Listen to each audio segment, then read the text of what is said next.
Hello friends, welcome back to my YouTube channel study hub for teaching. So education technology का कल paper है last आप लोग का, जिसमें कि 2 यूनिट मैंने कंप्लीट करा दिया था, 2 यूनिट और बचे हुए थे। तो थर्ड यूनिट कम्युनिकेशन के बारे में है। थर्ड यूनिट में सिलेबस में देखते क्या क्या है। कम्युनिकेशन पार्ट 1 है एंड सेकेंड पार्ट जो है वो टीएल सिस्टम का प्लानिंग, ऑर्गेनाइजिंग, मॉनिटरिंग, कंट्रोलिंग, ये सारी चीज़ें। ठीक है, तो यूनिट थर्ड में आप लोग को फटाफट कंप्लीट कराती हूँ। कम्युनिकेशन के बारे में पढ़ते हैं। कम्युनिकेशन होता गया, the word communication has been derived from the Latin word communis which means common. Communication means sharing of idea in common चीजों में जो आप अपने आइडिया और अपने थॉट्स शेयर करते हैं वही कम्युनिकेशन होता है। कम्युनिकेशन क्या होता है, मतलब कि एक सेंडर होता है, एक रिसीवर होता है। आप कोई भी मैसेज, कोई भी बात कर रहे हो, किसी भी मीडियम से कर रहे हो तो वो कम्युनिकेशन ही कहलाता है। चाहे वो आप वर्बल हो, नॉन वर्बल हो, मतलब बात करके कर रहे हो या फिर कुछ इशारे में बात कर रहे हो, मतलब आपका कोई मैसेज दूसरे पर्सन को पहुंचे तो वो कम्युनिकेशन कहलाता है। ठीक है, communication take place when one person transfer information and understanding to another person.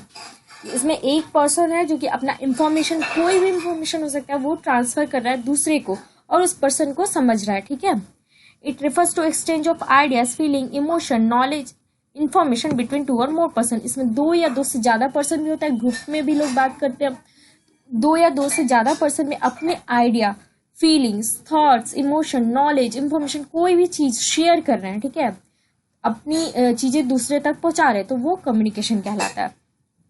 According to shorter Oxford English dictionary, communication means the imparting, conveying और exchange of ideas, knowledge etcetera, whether by speech, writing और sign. मतलब 2 लोगों के बीच में कोई भी ideas, knowledge, ये चीजें एक्सचेंज हो रही हैं। मतलब तुम मुझसे कह रहे हो, वो तुमसे कह रहा है, एक्सचेंज हो रही है, वो आइडर स्पीच में हो, राइटिंग में हो या साइन में हो, तो ये कम्युनिकेशन कहलाता है। According to Kate Davis, communication is a process of passing information and understanding from one person to another. Information pass कर रहे हैं या अंडरस्टैंड कर रहे हैं एक दूसरे पर्सन को, तो ये चीज कम्युनिकेशन कहलाती है। अब फटाफट नेचर ऑफ कम्युनिकेशन देख लेते हैं। Communication is a 2 way process. Communication 2 way process है। इसमें सेंडर कुछ मैसेज सेंड करता है तो रिसीवर कुछ मैसेज रिसीव करता है। विदाउट 2 पर्सन कम्युनिकेशन हो ही नहीं सकता। आप अकेले खुद से तो बात नहीं कर सकते। It involve both information and understanding. Information तो होना चाहिए, अंडरस्टैंडिंग भी होना चाहिए। Communication is not complete unless the receiver has understood the message properly and his reaction और response is known to the sender. 2 way process है, मतलब ऐसा नहीं कि आप मतलब मैसेज भेज दिए हो, बात खत्म, नहीं। सामने वाले पर्सन उस मैसेज को समझे और रिस्पॉन्स करे, तभी ये 2 वे प्रोसेस कहलाता है। मतलब दोनों का बराबर का इसमें हाथ होना चाहिए। जितना आप मैसेज उसको बोल रहे हो, समझा रहे हो, वो समझे और रिस्पॉन्स करे तो वो रिस्पॉन्स आपको मिले, तो ये 2 वे प्रोसेस कहलाता है। Okay, it involve at least 2 person. Without 2 person के आप अकेले कम्युनिकेट नहीं कर सकते हो, अपनी खुद से बातें नहीं कर सकते हो, तो 2 पर्सन एटलीस्ट तो होने चाहिए। 2 मोर देन 2 भी होते हैं। ठीक है, मैसेज इज मस्ट। अब बिना मैसेज के कोई कम्युनिकेशन नहीं है। अगर आप दूसरे पर्सन को कुछ बोल रहे हो तभी वो कम्युनिकेशन कहलाएगा। अगर आप बोलो, लिखो या फिर कुछ इशारे करो, ठीक है, डजेंट मैटर किस तरीके से आप कर रहे हो, बट ऐसा कुछ थॉट आपका जो सामने वाला समझ रहा है किसी भी मीडियम से, तो वो मैसेज कहलाता है। ठीक है, message is a most important part of communication. Without message nothing is communication is nothing. Okay, communication में भी written, oral and just. Written हो सकता है जैसे मेल्स हो सकता है, मैसेजेस होता है, कोई भी रिटन फॉर्म में आप लेटर लिख रहे हो।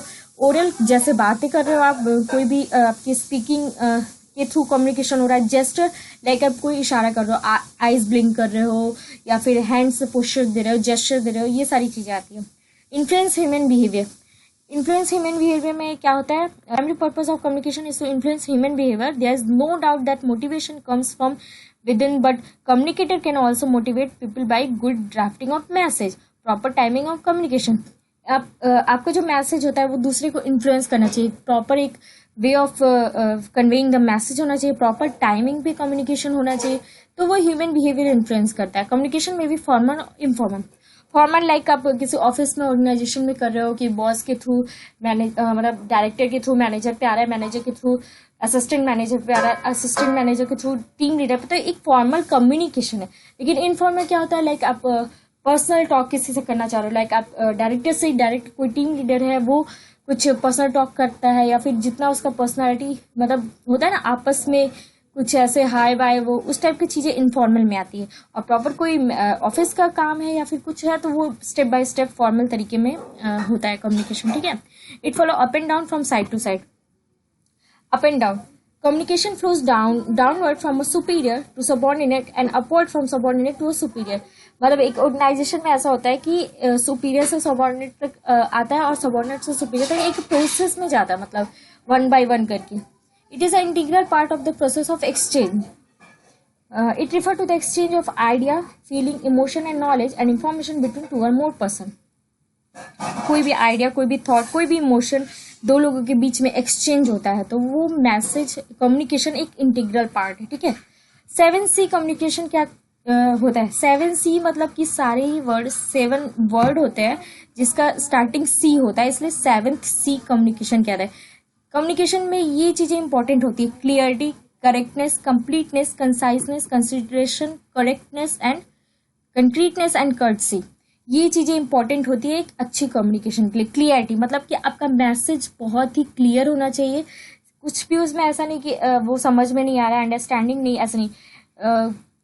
Clarity implies emphasis on a specific message or goal at a time rather than trying to achieve too much at once। मतलब कि जितना मैसेज चाहिए होता है उतना भेजना होता है, उससे ज़्यादा नहीं लिखना होता है। Clarity is a communication make understanding easy है। जितना मैसेज आपका क्लियर होगा सामने वाला उतना अच्छे से आपके थॉट्स और आइडियाज को अंडरस्टैंड करेगा, ठीक है। Correctness is a communication plus that there are no grammatical error in communication. मान लो आप कोई रिटन कम्युनिकेशन कर रहे हो तो ग्रामेटिकली मिस्टेक नहीं होना चाहिए, आपके कुछ ऐसे फर्जी वर्ड्स नहीं होने चाहिए, कुछ ऐसे सेंटेंसेस नहीं होने चाहिए जो कि एकदम मतलब कि कंफ्यूजन वो करता हो, तो एकदम करेक्टनेस होना चाहिए। कंप्लीटनेस मतलब कहते हैं ना आधी अधूरी बात बहुत ही खराब होती है पूरी बात से, तो कहते हैं ऐसा कुछ एग्जाम्पल मतलब है, कहावत है कि बात जब तक पूरी नहीं हो वो आधी अधूरी समझ में नहीं आती। तो कंप्लीटनेस, अगर आप किसी मोटिव से रिलेटेड बात कर रहे हो, टॉपिक कर रहे हो, आइडिया या थॉट, तो अधूरा नहीं पूरा का पूरा होना चाहिए जिससे कि वो एक प्रॉपर मैसेज कहलाता है। Conciseness means wordiness, that is communication what you want to convey in least possible word. बहुत ज्यादा उसको बढ़ा चढ़ा के लिखने की जरूरत नहीं, जितना लीस्ट पॉसिबल वर्ड्स होता है उतना ही लिखना चाहिए। कंक्रीटनेस क्या होता है आपका? Concrete communicate implies being particular and clear rather than fuzzy and general। Particular होना चाहिए, क्लियर होना चाहिए, फर्जी वर्ड्स नहीं होने चाहिए। ये जो है confidence, concreteness strengthen the confidence, make use of word that are clear and the build the reputation. Confidence आता है, आपका रेपुटेशन अच्छा करता है अगर मैसेज आपका कंक्रीटनेस है। Courtesy in message implies the message should have the sender expression as well as should respect the receiver. Sender जो है वो रिसीवर का भी रिस्पेक्ट करके उसके अकॉर्डिंगली उसके थॉट्स को, उसके मतलब माइंड को पढ़ के, उसके नेचर को पढ़ के उस तरीके से मैसेज करे कि वो रिसीवर के लिए भी यूजफुल, मतलब उसकी कर्टसी को देख के। It make use of terms showing respect for the receiver of the message. Receiver को ध्यान पे रख के ही कोई भी कम्युनिकेशन करना चाहिए। तो ये 7C ऑफ कम्युनिकेशन। अगर कम्युनिकेशन आपको पूछता है तो आप इसमें कैरेक्टरिस्टिक, कम्युनिकेशन का डेफिनेशन, कैरेक्टरिस्टिक और ये 7C ऑफ कम्युनिकेशन भी लिख दोगे तो अच्छे मार्क्स मिलेंगे, ठीक है। अब नेक्स्ट है टाइप्स ऑफ कम्युनिकेशन। ये अलग से क्वेश्चन भी आता है शॉर्ट क्वेश्चन में। कितने टाइप के कम्युनिकेशन होता है? पहला वर्बल कम्युनिकेशन। वर्बल कम्युनिकेशन मतलब कुछ भी चीजें आप बोल के किसी चीज बता रहे हो, ठीक है। वो आइदर ओरल भी हो सकता है या रिटन भी हो सकता है। कोई आपका पर्टिकुलर मैसेज दूसरे को पहुंचता है। ओरल में क्या है कि आप स्पीक कर रहे हो, कुछ बोल रहे हो, कहीं पे प्रेजेंटेशन दे रहे हो या आपस में बात कर रहे हो, ये चीज। रिटन में आप मेल कर रहे हो, लेटर लिख रहे हो, मैसेज लिख रहे हो, ये सारी चीजें आती हैं, ठीक है। नॉन वर्बल कम्युनिकेशन क्या होता है? Non verbal communication is the process of communicating through sending end receiving wordless message. ये है कि आपका वर्ड के थ्रू होता है, इधर आप बोल के करो या लिख के, लेकिन वर्ड यूज होता है, लेकिन ये वर्डलेस मैसेज होता है। इसमें आप gesture, body language, posture, hair style और even architecture, symbol and infographic as well as through an aggregate of the above such as behavioural communication. ये आपका बिहेवियर कम्युनिकेशन मतलब आपके बॉडी जेस्चर पे, पोस्चर पे, आपके जैसे आप आईज ब्लिंक कर रहे हो या फिर किसी को कुछ इशारा कर रहे हो हैंड से, या फिर कुछ मतलब ऐसे लिप्स रीडिंग कर रहे हो, मतलब लिप्स से हल्के से बताने की कोशिश कर रहे हो, तो ये सारी चीजें नॉन वर्बल कम्युनिकेशन में आती है। Intrapersonal communication. Interpersonal communication is the just transaction that takes place within the individual, that is the silent talking all of us do to the ourselves, such as thinking, remembering, dreaming, deciding. मतलब ये है कि अपना personal कुछ thinking mind में चलता रहता है, कुछ भी आप सोच रहे हो, ड्रीम कर रहे हो, ये सारी चीजें आती हैं इंटरपर्सनल. इंटरपर्सनल क्या होता है? It is a process face to face interaction between sender and receiver, such as group meeting, interview, conversation among the individual. ये सामने फेस टू फेस कन्वर्सेशन जो भी होता है वो कहलाता है ग्रुप कम्युनिकेशन. ग्रुप कम्युनिकेशन भी वही होता है कि कुछ लोगों का ग्रुप बैठा है, ठीक है, उसमें आप कोई भी अपना मैसेज डिलीवर कर रहे हो, कुछ भी, जैसे मान लो क्लासरूम है, बिजनेस मीटिंग है, अटेंडिंग अ लेक्चर और कंटेंट, तो वो कम्युनिकेशन ग्रुप कम्युनिकेशन कहलाता है. Mass communication, it is a process of creating shared meaning between mass media and their audience. It involve a communicator using a mass medium to communicate with a very large audience. mass communication like आप कहीं पे वो दे रहे हो, क्या बोलते हैं, नहीं होता, लेक्चर वगैरह होता है, अटेंड करते हैं लोग, वो सब होता है किसी हॉल में बहुत लोगों के बीच में माइक लेके, आपकी बहुत सारी ऑडियंस है, वहाँ पे लेक्चर दे रहे हो, कुछ प्रेजेंटेशन दे रहे हो, इस सारी चीज़ें मास कम्युनिकेशन में आती हैं. Element and component of communication. Component of communication, sender, encoder, message, medium, receiver, feedback, noise. Sender जो मैसेज सेंड कर रहा होता है, मैसेज पर्टिकुलर एक मैसेज कुछ भी होना चाहिए. मीडियम, जो भी आप मीडियम यूज कर रहे हो, लाइक लेटर है तो ईमेल यूज कर रहे हो, या फिर मैसेज फोन यूज कर रहे हो, लाइक कंप्यूटर यूज कर रहे हो, ये सारी चीजें मीडियम है. तो रिसिपेंट कौन होता है? जो मैसेज रिसीव कर रहा है. फीडबैक, वो जो रिसीवर का रिस्पॉन्स होता है. नॉइस क्या होता है? नॉइज मतलब कि noise is a influence with the decoding of message sent over a channel by an encoder. मतलब कोई एक चैनल होता है जिसके ऊपर कोई भी मैसेज भेजा जाता है, ठीक है, इनकोडर के थ्रू. तो ये सारी चीजें कंपोनेंट है. इसको आप बहुत डिटेल में बना के अच्छे से लिख सकते हो, जैसे मैंने बताया ही है, सेंडर क्या होता है, मैसेज क्या होता है, ये सारी चीजें कंपोनेंट के अंदर बहुत अच्छे से लिख सकते हो. इसका एक डायग्राम भी बना सकते हो, लाइक ऐसे सेंडर है, देन मैसेज है, देन रिसीवर है, ऐसे करके डायग्राम भी बना सकते हो, बीच में मीडियम और ये सब चीज डाल देना. Communication as a process. Communication process consist of some interrelated steps and part through which message are sent from sender to receiver. Process के थ्रू कोई कम्युनिकेशन कर रहा है, ठीक है. The process of communication begin with sender wants to transmit a fact, idea, opinion और other information to receiver, ends with receiver feedback. Feedback होता है इसमें, ठीक है, कुछ भी आप अपने थॉट्स शेयर कर रहे हो, वहां रिसीवर रिसीव कर रहा है और उसको फीडबैक दे रहा है. The main component communication process, sender, message, channel, receiver, feedback. According to Robert, communication process chain made up to the identifying link. The chain include sender, encoding, message, receiver, decoding, feedback. ये chain बनता है. Sender, then encoding, then receiving, then decoding the message, then feedback. Encoding decoding क्या होता है? मान लो आप किसी मैसेज को इंक्रिप्ट करके भेज रहे हो, लाइक इंक्रिप्शन जैसे इसमें बहुत काम आता है, वो जो हैकिंग होता है ना, उसमें मैसेज को इनक्रिप्ट करके भेजा जाता है और फिर रिसीवर्स को डिक्रिप्ट करके, ताकि और कोई उस मैसेज को नहीं समझे. तो अपना अपना तरीका होता है इनकोड और डिकोड करने का, इस टाइप की चीज़ें होती हैं. अगर आपको कंप्यूटर का थोड़ा भी नॉलेज होगा तो आपको इसका आइडिया होगा. Component of communication process. ये देखो कंपोनेंट क्या है, जो प्रोसेस कम्युनिकेशन. यहाँ टीचर और सेंडर कुछ भी है जो अपने कुछ भी मैसेज को इनकोड कर रहे हैं, ट्रांसमिट कर रहे हैं मैसेज के थ्रू. देन यहाँ पे टीचर एंड और रिसीवर है, वो यहाँ पे स्टूडेंट भी हो सकता है, टीचर भी हो सकता है, कोई भी. वो रिसीव कर रहा है, ठीक है, डिकोड कर रहा है मैसेज को. देन फीडबैक है, और ये मीडियम है, फीडबैक प्रोवाइड कर रहा है. ओके, ये एक प्रोसेस है कम्युनिकेशन का. सारी चीजें वही है. आप खुद से भी लिख सकते हो कि सेंडर रिसीवर क्या होता है, मैसेज क्या होता है, डिकोडर क्या होता है, मीडियम क्या होता है, फीडबैक क्या होता है, नॉइस क्या होता है, वही सारी चीजें. सेंडर जो मैसेज को सेंड कर रहा होता है, अपना आइडिया, थॉट्स, ये सारी चीजें. मैसेज कुछ भी होना चाहिए, लाइक किसी भी, मतलब आपका कोई एक स्पेसिफिक थॉट या चीजें होनी चाहिए जो कि आप एक दूसरे को पहुंचा रहे हो, एक पर्सन से दूसरे पर्सन को. रिसीवर है, वो रिसीव जो करता है मैसेज को, वो होता है. मीडियम आप कुछ भी यूज कर सकते हो, like phone, message, computer, mass media, कुछ भी. फीडबैक है, जो रिसीवर फीडबैक प्रोवाइड करता है सेंडर को. एंड नॉइज है कि किस चैनल पे आप मैसेज कर रहे हो.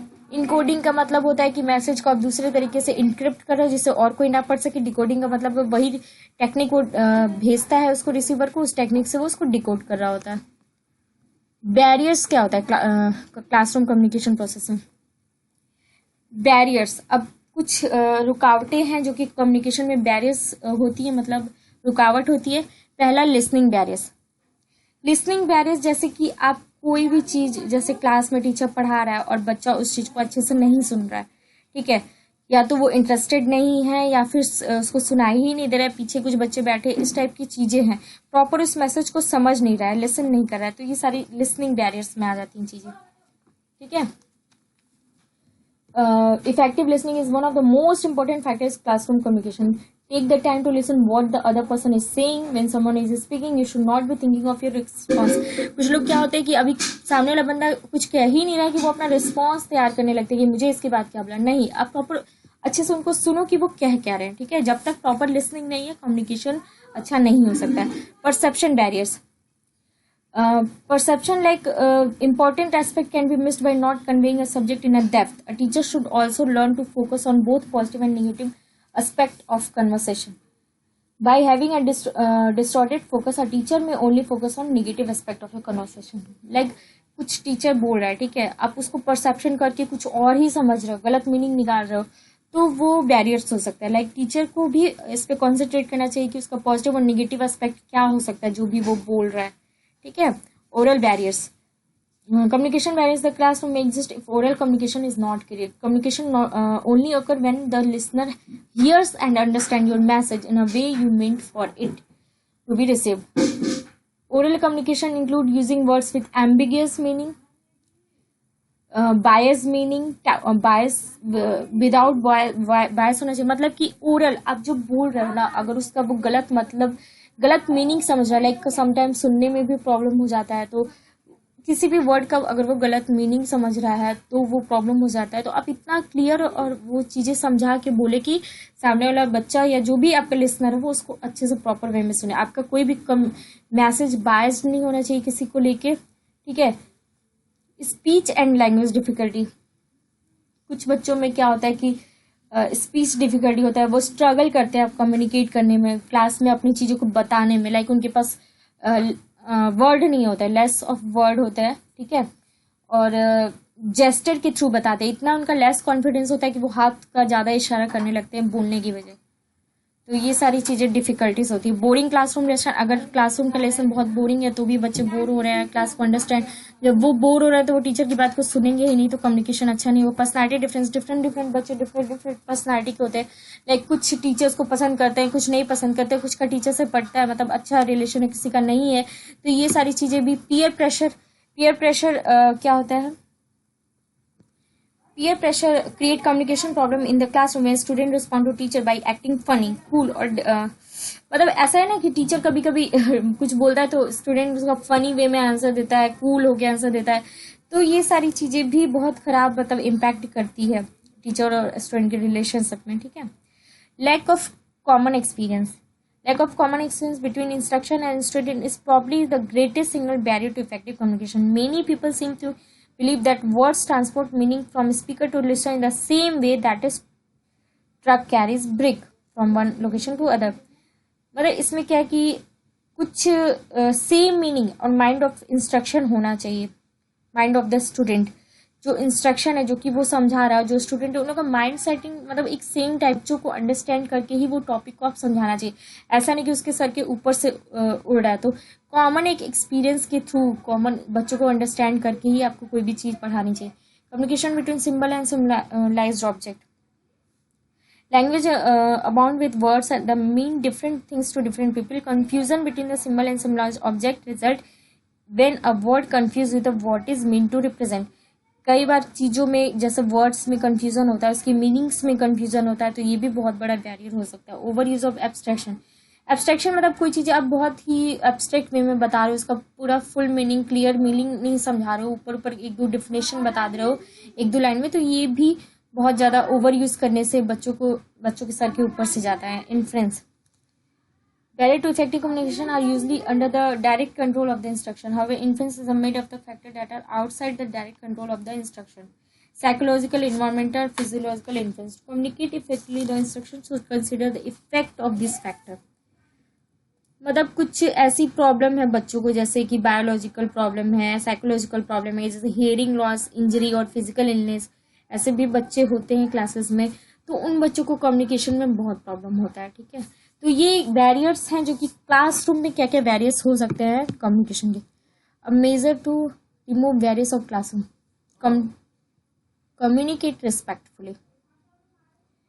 Respect is the foundation of effective communication, especially in the classroom. Teacher and a student demonstrate useful communication to following ways. Respectfully communication होना चाहिए टीचर और स्टूडेंट के बीच. ठीक है, जैसे कि आपका टोन ऑनेस्ट होना चाहिए, टैक्टफुल होना चाहिए, जो आप वर्ड चूज कर रहे हो बहुत अप्रोप्रिएट होना चाहिए. जब आप टॉक कर रहे हो तो टॉक करो, बोलने के रोल में हो, लिसनिंग रोल में हो तो सिर्फ सुनो, आई कांटेक्ट बनाओ, फोकस बनाओ स्पीकर पे जो बोल रहा है teacher. Speak in turn, never interrupt the speaker. कभी इंटरप्ट मत करो, अच्छे से जब वो खत्म कर ले अपनी लाइन तब बोल. Repeat your message in different way. Teachers को अपने मैसेज डिफरेंट वे में रिपीट करना चाहिए जिससे स्टूडेंट को अच्छे से उनका चीजें कंफर्म हो सके.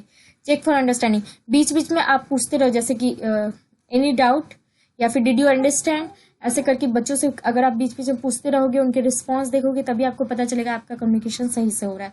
नॉन वर्बल कम्युनिकेशन मतलब कि वही कुछ जेस्चर, पोस्चर, ये सारी चीजें भी आप करके उसको अच्छे से बच्चों को कम्युनिकेट कर सकते हैं. Use of simple language. जितना हो सके सिंपल लैंग्वेज यूज करना चाहिए, खास करके बच्चों के लिए क्लासरूम में तो बहुत ही सिंपल जिसमें वो अंडरस्टैंड कर रहे हैं वो लैंग्वेज यूज करना चाहिए. Active listening. अच्छे से लिसनिंग होना चाहिए. आइदर टीचर बोल रहा है तो अच्छे से स्टूडेंट सुने, या स्टूडेंट बोल रहा है तो अच्छे से टीचर सुने, तभी एक मतलब कि अच्छा कम्युनिकेशन हो सकता है. तो ये था कम्युनिकेशन.